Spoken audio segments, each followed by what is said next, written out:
ব্যবসায়ী হত্যার প্রতিবাদে উত্তাল সারা দেশ। শুক্রবার রাতেই জড়িতদের গ্রেফতার ও বিচার দাবিতে ঢাকা বিশ্ববিদ্যালয় সহ বেশ কয়েকটি স্থানে বিক্ষোভ মিছিল করেন শিক্ষার্থী ও ছাত্র সংগঠন। দেশে চাঁদাবাজদের কোনো ঠাঁই হবে না বলে হুঁশিয়ারি উচ্চারণ করেন বিক্ষোভকারীরা। রাজধানীর মিটফোর্ড হাসপাতালের সামনে ব্যবসায়ী সোহাগকে হত্যার প্রতিবাদে বিভিন্ন স্থানে বিক্ষোভ করেছেন সর্বস্তরের মানুষ। শুক্রবার রাত 10টার দিকে ঢাকা বিশ্ববিদ্যালয়ের টিএসসি থেকে বিক্ষোভ মিছিল বের করে ঢাবি ছাত্র দলের নেতাকর্মীরা। বিভিন্ন সড়ক প্রদক্ষিণ করে রোকেয়া হল সংলগ্ন যাত্রী ছাউনির পাশে এসে শেষ হয় মিছিল। সোহাগ হত্যাকাণ্ডে জড়িতদের বিচার নিশ্চিতের দাবি জানান নেতাকর্মীরা। সোহাগ হত্যাকারীদের বিচারের আওতায় এনে দ্রুত শাস্তি নিশ্চিত করতে হবে। তা না হলে বাংলাদেশ জাতীয়তাবাদী ছাত্র দল এর চেয়ে আরো কঠোর থেকে কঠোরতম কর্মসূচি প্রণয়ন করে কিভাবে সোহাগ হত্যার বিচার আদায় করে নিতে হয় সেই দাবিতে সোচ্চার থাকবে।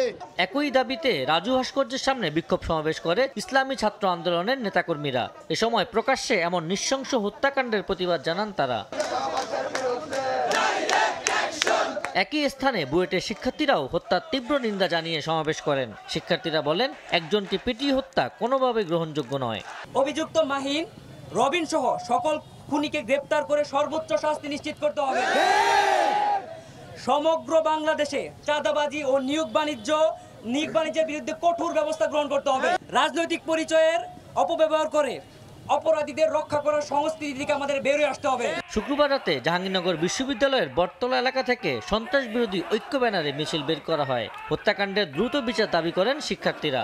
হত্যাকাণ্ডের প্রতিবাদ জানিয়েছেন চট্টগ্রাম বিশ্ববিদ্যালয়ের শিক্ষার্থীরাও। ক্যাম্পাসের 0 পয়েন্টে প্রতিবাদী জমায়েত করে বিভিন্ন হল প্রদক্ষিণ করে তারা। বিক্ষোভে উত্তাল ছিল রাজশাহী বিশ্ববিদ্যালয়ও। দলমত নির্বিশেষে জড়িতদের বিচার দাবি করেন বিক্ষোভকারীরা।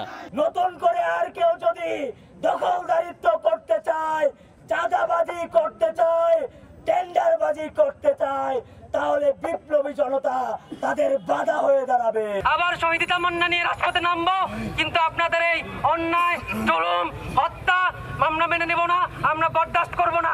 কোন মানুষ যেন ভবিষ্যতে ফাঁসিবাদ হয়ে উঠতে পারে, এই ধরনের কোন গোষ্ঠীকে বাংলাদেশের দায়িত্ব না দেয়, সেই হিসেবে আমাদের তৎপর ভূমিকা রাখতে হবে। ব্যবসায়ী খুনের প্রতিবাদে চট্টগ্রাম ও পাবনায় বৈষম্য বিরোধী ছাত্র আন্দোলনের নেতাকর্মীরাও বিক্ষোভ মিছিল করেন। বক্তারা হুঁশিয়ারি দিয়ে বলেন, শেখ হাসিনা ও আওয়ামী লীগের যে পরিণতি হয়েছে, চাঁদাবাজদেরও একই পরিণতি হবে। তারা যদি আওয়ামী লীগের মতো ব্যবহার করে, ইনশাআল্লাহ তাদের পরিণতি আওয়ামী লীগের মতোই হবে। যদি এই সন্ত্রাসীদের বাঁচানোর জন্য যদি কোনো রাজনৈতিক দল, কোনো ব্যক্তি, কোনো প্রশাসন চেষ্টা করে, এর জন্য আমরা কঠোর ডাঁট বাঁধা জবাব দিতে আমরা প্রস্তুত। জড়িতদের দ্রুত বিচার দাবি করে দেশের চাঁদাবাজদের কোনো ঠাঁই হবে না বলে হুঁশিয়ারি উচ্চারণ করেন বিক্ষোভকারীরা। দেশের স্বাধীনতার সার্বভৌম। আবু সাইদ নিশান, সময় সংবাদ, ঢাকা।